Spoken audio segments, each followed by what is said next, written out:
Epstein files కి సంబంధించి కొంతమంది ఎలాగో చనిపోవడం జరిగింది. అది హుహు. హెల్త్ ఇష్యూస్ తోటా, లేకపోతే మర్డర్సా, లేకపోతే ఆత్మహత్యలా, లేకపోతే జైలుకెళ్ళాలా, వాటెవర్ ఈస్ హ్యాపెండ్. బట్ ఇంకా కొంతమంది అందులో చాలా మంది బ్రతికే ఉన్నారు. మరి వాళ్ళందరికీ అంటే 3,00,000 మంది పిల్లల చావులకి కారణమైన అటువంటి వాళ్ళకి ఎట్టి పరిస్థితిలో కూడా జస్టిస్ జరగాల్సిందే.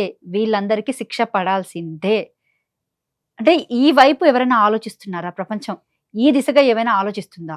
ఈ ఎప్స్టీన్ 100%, 100% మీరు, నేను లేదా మానవత్వం ఉన్నటువంటి ఎవరైనా సరే, చట్టాన్ని గౌరవించే వాళ్ళు ఎవరైనా సరే, మీరన్నటువంటి విషయాన్నే కోరుకుంటారు. కానీ ప్రపంచాన్ని, వరల్డ్‌ని ఏదో జస్ట్ లోకల్‌గా ఉన్నటువంటి కాదు, ప్రపంచాన్నే రూల్ చేస్తుంది ఏంటి అంటే మనీ, పవర్. ఈ మనీ, పవర్ అనేటువంటిది ఎవరి దగ్గర ఉందో ఇవన్నీ కూడా రూల్ ఔట్ అయిపోతాయండి.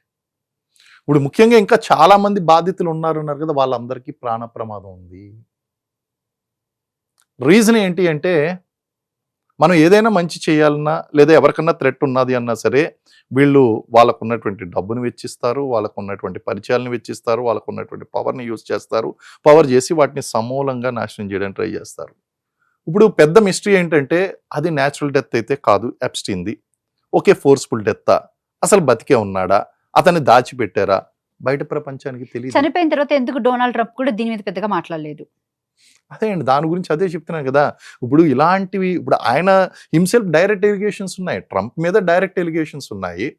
ఆ డైరెక్ట్ ఎలిగేషన్స్‌తో పాటు ఈయనే చంపించాడా అనేటువంటి వాదన. దాని గురించి ఎంత తక్కువ మాట్లాడితే అంతమంది. Why it should be talk about controversies? Yes. నా పనేదో నేను చేసుకోవాలనేటువంటి మనస్తత్వం కొద్దీ వాళ్ళు దాని గురించి మాట్లాడరు, ఖండించరు కూడా. ఈయన ఒకవేళ పొరపాటున ఖండించాడు అంటే నెక్స్ట్ అపోజిషన్ పార్టీ వాళ్ళు దాన్ని హైలైట్ చేస్తారు. ఓహో, దీని మీద ఈయన రియాక్ట్ అవుతున్నాడు కాబట్టి let us talk about more about this అనేటువంటిది వస్తుంది. ఏదేమైనప్పటికీ ఎస్, ఇలాంటి వ్యక్తులు ఎవరైతే ఉన్నారో వీళ్ళకి ఖచ్చితంగా శిక్ష పడవలసిందే. అలాగే న్యాయం అనేటువంటి జరగవలసిందే. బాధితులకి ఖచ్చితంగా ఆ న్యాయ పరిహారం అనేటువంటిది అందాల్సిందే. కానీ ఇన్వాల్వ్ అయినటువంటి వ్యక్తులు ఎవరు? దేశ అధ్యక్షులు, టాప్ మోస్ట్ బిజినెస్ టైకూన్స్, లేకపోతే the role models of the society. ఇటువంటి ఆఫ్ ద వ్యక్తులు world, of not the about world అండి, ఆఫ్ ది వరల్డ్, హ్మ్. ప్రపంచానికే ఒక రోల్ మోడల్స్. ఆదర్శప్రాయంగా ఉన్నటువంటి నిలిచినటువంటి వ్యక్తులు అందరూ ఇందులో మనకు కనిపిస్తున్నారు. So they have money, they have power and everything. So they buy everything. సిస్టమ్స్ని బై చేస్తారు, ఎవిడెన్సెస్ని క్లోజ్ చేస్తారు. అయితే some miracle has to happen. ఇప్పుడు ఏ విధంగా అయితే ఈ ఫైల్స్ అనేటువంటి బయటకు వచ్చినాయో, ఒక స్ట్రాంగ్ పర్సన్ వల్ల కానీ, ఒక స్ట్రాంగ్ మోటివేషన్ ఉన్నటువంటి వ్యక్తి కానీ, వీళ్ళ యొక్క ఇన్ఫ్లుయెన్స్ని దాటి పనిచేసేటువంటి వ్యక్తి కానీ ఎవరైనా ఉంటే కనుక ఈ బయట ప్రపంచానికి తెలుస్తాయి. లేకపోతే ఈ బయట ప్రపంచానికి తెలిసేటువంటి అవకాశం లేదు. మనం వికీలీక్స్ గురించి కొన్ని సంవత్సరాలు మనం మాట్లాడుకున్నాం, పక్కనకు వెళ్ళిపోయినాయి. వికీలీక్స్ ఎక్కడా లేవు, ఇప్పుడు టాపిక్కే లేదు. అవును. అలాగే ఒకప్పుడు తారా చౌదరి ఆవిడ ఎలిగేషన్ చేసినటువంటి స్కాండిల్ ఏదైతే ఉందో, ఒక నెల 2 నెలల పాటు టాపిక్ అయింది. ఆ తర్వాత ప్రస్తుతం అది ఎక్కడా లేదు.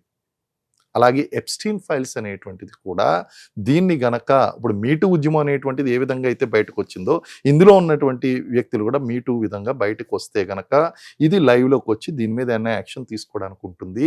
కానీ ఇందులో ఉన్నటువంటి ఎలిగేట్ చేయబడినటువంటి వ్యక్తులు ఎవరైతే ఉన్నారో వాళ్ళు they spend their money, they spend there power and they spend there relations and everything. They try to subside this issue. ఇది మహా అయితే గనక మనకి 1 నెల 2 నెలలు హాట్ టాపిక్గా ఉంటుంది. ఆ తర్వాత వీళ్ళకు ఉన్నటువంటి పవర్తో వీళ్ళు క్లోజ్ చేస్తారు. బట్ ఇది అత్యంత బాధాకరమైనటువంటి విషయం. ఎందుకంటే బాధితులకు న్యాయం జరగాలి. భవిష్యత్తులో ఇలాంటివి మళ్ళీ ఎవరన్నా చేయాలంటే భయపడాలి. ఇది ఒక హ్యూమన్ ట్రాఫికింగ్ రిలేటెడ్ ఇష్యూ అండి. హ్యూమన్ ట్రాఫికింగ్ రిలేటెడ్ ఇష్యూ అంటే అంతర్జాతీయ మానవుల అక్రమ రవాణాకు సంబంధించినటువంటి సమస్య. అసలు అక్రమ రవాణా అని ఎందుకన్నాం? ఎందుకంటే వీళ్ళందరూ దీని వైపు ఎందుకు వెళ్తున్నారు? ఈ రోజు ప్రపంచంలో ఉన్నటువంటి నెంబర్ 1 బిజినెస్ ఏంటో మనం చెప్పగలమండి ప్రేక్షకులకంటే? You will be surprised. మనుషుల వ్యాపారం అండి. దీన్నే మనం హ్యూమన్ ట్రాఫికింగ్ అంటున్నాం. Even though this is not officially recognised and it is officially banned. కానీ ఈరోజు వాస్తవం ఏంటి అంటే, United Nations Office on Drugs and Crimes వాళ్ళు ఇచ్చినటువంటి రిపోర్ట్ ప్రకారం ప్రపంచంలో నెంబర్ 1 బిజినెస్ ఏది అంటే హ్యూమన్ ట్రాఫిక్. కొన్ని దేశాలు అయితే హ్యూమన్ ట్రాఫికింగ్ని అఫీషియలైజ్ చేసాయి, ఆ దేశ ఆదాయంగా కూడా పరిగణించేయండి. బ్యాంకాక్ లాంటి దేశాలు, ఇలాంటి ప్రదేశాలు ఏదైతే ఉన్నాయో, థాయిలాండ్, ఇవన్నీ కూడా వీళ్ళందరూ కూడా ఏంటంటే దీన్ని ఒక అఫీషియల్గా దీన్ని యాక్సెప్ట్ చేయడం జరిగింది. అలాగే డిపార్ట్మెంట్ ఆఫ్ ప్రాస్టిట్యూషన్ అని చెప్పేసి ఒక వింగ్స్ ఏర్పాటు చేసుకున్నారు. ఇవన్నీ కూడా. సో ఈ హ్యూమన్ ఫ్లెష్తో చేసేటువంటి బిజినెస్ ఏదైతే ఉందో ఇది నెంబర్ 1 బిజినెస్గా ఉందండి మన భారతదేశంలో. దాన్ని ప్రివెన్షన్, మన first separation of immoral trafficking act వచ్చింది. దాన్ని మళ్ళీ సపరేషన్ అనేటువంటి వర్డ్ని తీసేసి ఇమ్మోరల్ ట్రాఫికింగ్ ప్రివెంటివ్ యాక్ట్ అని చెప్పేసి దాన్ని తీసుకుని వచ్చాం. బాండెడ్ లేబర్ అబాలిషన్ యాక్ట్ తీసుకుని వచ్చాము. చైల్డ్ లేబర్ అబాలిషన్ యాక్ట్స్ అనేటువంటివి తీసుకుని వచ్చాం.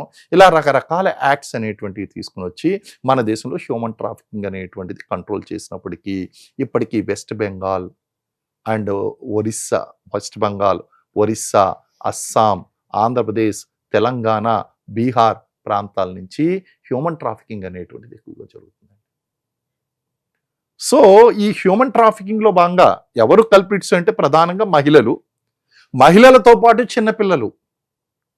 ఈవెన్ మనకి కోడల్లో అడుక్కునేటువంటి వాళ్ళు ఎవరైతే ఉన్నారో చైల్డ్ బెగ్గర్స్, ఇది కూడా హ్యూమన్ ట్రాఫికింగ్లో భాగం అండి.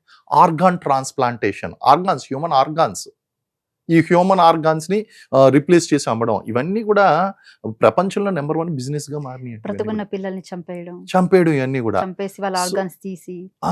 సో ఇక్కడ ఎప్స్టీన్ ఫైల్స్ అంటే అందరూ కూడా ఒక్క కోణంలోనే చూస్తున్నారు. ఏంటి అంటే చిన్న పిల్లల మీద లైంగిక నేరాలు చేశారండి. Beyond that there many angles are there. They have done. అందుకే ఎవరైతే ఉందో గిజ్లిన్ మ్యాక్స్వెల్కి 20 సంవత్సరాలు జైలు శిక్ష చాలా తక్కువ అండి. బ్రతికుండడమే ఉరి శిక్షతో అది వేయవలసింది పోయి 20 సంవత్సరాల శిక్ష అంటే that's nothing for her. So ఇంతటి భయానకమైనటువంటి ఈ చరిత్ర ఉన్నటువంటి ఎప్స్టీన్ ఫైల్స్ ఏదైతే ఉందో ఈ ఎప్స్టీన్ ఫైల్స్ని ఖచ్చితంగా తొక్కుతారు. There is no doubt. ఎందుకంటే దేశ అధ్యక్షులకి విపరీతమైనటువంటి పవర్ ఉంటుంది. అమెరికా అధ్యక్షుడు వేరే దేశ అధ్యక్షుడినే కిడ్నాప్ చేసి తీసుకురాగలిగాడు. మరి ఎప్స్టీన్ ఫైల్స్ మూలాలని వాళ్ళు క్లోజ్ చేయలేరు, ఈజీగా చేస్తారండి. ఇవి ఎప్పటికీ కూడా బయట ప్రపంచానికి తెలియనటువంటి వాస్తవాలు ఇలాగే ఉండిపోతాయి. ఆ తెలిసినంత ఇప్పటికే ఏదైతే ఈ తుఫాన్ ఏదైతే ఉందో, ఈ డ్యామేజింగ్ ఏదైతే ఉందో, damaging control actions already start అయిపోయింది. డ్యామేజ్ కంట్రోల్ యాక్షన్స్ ఫర్దర్గా డ్యామేజ్ కానివ్వరు. ఎవరికి డ్యామేజ్ కానివ్వరు? ఎవరైతే ఇందులో ఎక్యూజ్డ్గా ఉన్నారో, ఎవరైతే ఆరోపణలు ఎదుర్కొంటున్నారో వాళ్ళందరూ ప్రయత్నిస్తూనే ఉంటారు ఇవన్నీ కూడా బయటికి రాకుండా ఉండడానికి. అయితే they should be some miracle should happen. Democratic పార్టీయో లేకపోతే ఏ అపోజిషన్ పార్టీయో చాలా స్ట్రాంగ్గా ఉండి ఇందులో ఉన్నటువంటి ఫైల్స్ అన్ని బయటకు తీసుకొచ్చి, అత్యంత దిగ్భ్రాంతికరమైనటువంటి విషయం ఏంటి అంటే మన దేశం నుంచి వెళ్ళినటువంటి వారి యొక్క పేర్లు కూడా అందులో ఉండడం. అయితే వాస్తవం అనేటువంటిది మనకి ఇప్పటికీ కూడా తెలియదండి. దలైలామా గారు ఉన్నారండి. దలైలామా గారు అక్కడికి వెళ్ళి ఆయన హ్యూమన్ ఫ్లెష్ తిన్నాడా, లేకపోతే చిన్న పిల్లలతో ఇలాంటివి మనం ఇమాజిన్ చేయలేమండి. కానీ ఇవన్నీ ఏంటి అంటే ఒక వ్యక్తి యొక్క ఒక నేరపూరితమైనటువంటి వ్యక్తి ఉన్నప్పుడు అతని యొక్క ఫోన్ కాంటాక్ట్ లో మంచి వాళ్ళు ఉంటారు, చెడ్డవాళ్ళు ఉంటారు. అతని యొక్క యాక్టివిటీస్ 100% క్రిమినల్ క్రైమ్ రిలేటెడ్ ఉండవు, కొన్ని నార్మల్ యాక్టివిటీస్ కూడా ఉంటాయి. కానీ ఈ క్రైమ్ రిలేటెడ్ యాక్టివిటీస్ జరిగినప్పుడు ఈ నార్మల్ యాక్టివిటీస్ చేసినటువంటి వాళ్ళ పేర్లు కూడా అందులో జోడించడం అనేటువంటి జరుగుతుంది ఆబ్వియస్లీ. సో ఇవన్నీ కూడా పెద్ద ఇష్యూ అండి. కాబట్టి దీన్ని ఖచ్చితంగా ఫస్ట్ ఆఫ్ ఆల్ ఇంకొక మూలంలోకి మనకి వెళ్ళి మాట్లాడుకుంటే Epstein files are not official files. Epstein రేపొద్దున ఇంకోటి కూడా మీరు ఆశ్చర్యపోయేటువంటి విషయం, ఈ జూకెన్బర్గ్ లేకపోతే మన ఎలాన్ మస్క్ ఇటువంటి వాళ్ళందరూ కూడా ఇది ఆర్టిఫిషియల్ ఇంటెలిజెన్స్ తో క్రియేట్ చేసినటువంటి ఫేక్ డాక్యుమెంట్స్ అన్నా సరే ఆశ్చర్యం లేదు. 100% అండి. కారణం ఏంటంటే artificial intelligence is just ruling the world.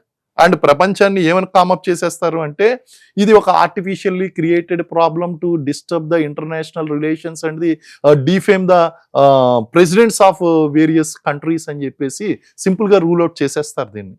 100% ఇదే జరుగుతుందండి. కారణం ఏంటి అంటే డిజిటల్ ఎవిడెన్స్ అనేటువంటి ఇది కూడా వాస్తవం. అంటే మనం కూడా ఒకసారి ఆలోచించాలి అంటే ఈ రోజు ఎలా తయారైపోయిందంటే ఆర్టిఫిషియల్ ఇంటెలిజెన్స్ ఫేస్ మనదే ఉంటుంది, యాక్టివిటీస్ వేరే ఉంటాయి. ఈవెన్ ఆర్టిఫిషియల్ ఇంటెలిజెన్స్ లో పెర్ఫెక్షన్ ఏ విధంగా వెళ్తుందంటే ఇది వాస్తవమైందా లేకపోతే డిజిటల్ ఫేక్ అనేటువంటిది మనకి అర్థం కానిటువంటి స్టేజ్కి వెళ్ళిపోయింది. ఇదే పెర్ఫెక్షన్ అండి. ఆర్టిఫిషియల్ ఇంటెలిజెన్స్ లో పెర్ఫెక్షన్ సాధించడం అంటే ఆఖరికి ఈ ఆర్టిఫిషియల్ ఇంటెలిజెన్స్ యొక్క అప్లికేషన్ ఏ విధంగా జరిగిందంటే those machines are blackmailing human beings. ఒక ఎంప్లాయీ వివిధ టాస్క్లు ఇస్తున్నాడంటే ఆర్టిఫిషియల్ చాట్ జీపీటీకి ఇంటెలిజెన్స్కి అది సడన్గా ఏమన్నదంటే నువ్వు గనక ఇంక నువ్వు ఇలాంటివన్నీ కూడా ఆపకపోతే నీ పర్సనల్ విషయాలు బయట పెడతానని బెదిరించిందంటే a machine is blackmailing human. ఇలాంటివన్నీ కూడా జరుగుతున్నటువంటి ఈ రోజుల్లో వీళ్ళు చాలా ఈజీగా ఫ్లీ అయిపోతారు. అవును. ఈజీగా ఫ్లీ అయిపోయి ఏమంటారంటే అవన్నీ డిజిటల్లీ ఫేక్ అని చెప్పేసి. రీసెంట్గా కర్ణాటక డీజీపీ అవును. ఒక ఆయన వీడియో ఆఫీస్ కూడా లో బయటకు వచ్చింది వీడియోస్ అమ్మాయితో బయటకు వచ్చిన తర్వాత ఉన్నప్పుడు. ఆయన ఏమన్నాడు అవన్నీ కూడా డీప్ ఫేక్ తో చేసినటువంటివి, అన్ని డిజిటల్లీ ఆర్టిఫిషియల్ ఇంటెలిజెన్స్ తో చేసినవి, అవన్నీ ఫేక్. అవును. సో ఇలాంటి ప్రయత్నాలు కూడా జరుగుతాయి. కానీ నిజంగా మనం కోరుకోవాలి యాజ్ ఏ హ్యూమన్ బీయింగ్గా కనుక చూస్తే ఆ పిల్లల యొక్క ఆత్మ శాంతించాలి అంటే ఆ చనిపోయినటువంటి పిల్లలు ఆ బాధ అనేటువంటిది వేరే వాళ్ళకి కలగకుండా ఉండాలంటే ఇందులో రియలిస్టిక్ పీపుల్ ఎవరైతే ఉన్నారో వాళ్ళ ఫేసెస్ ప్రపంచానికి తెలియాలి. కల్ప్రిట్స్ ఎవరన్నది ప్రపంచానికి తెలియాలి. శిక్షలు అనేటువంటివి బలంగా పడాలండి. అప్పుడు వీళ్ళకి ఖచ్చితంగా న్యాయం జరుగుతుంది.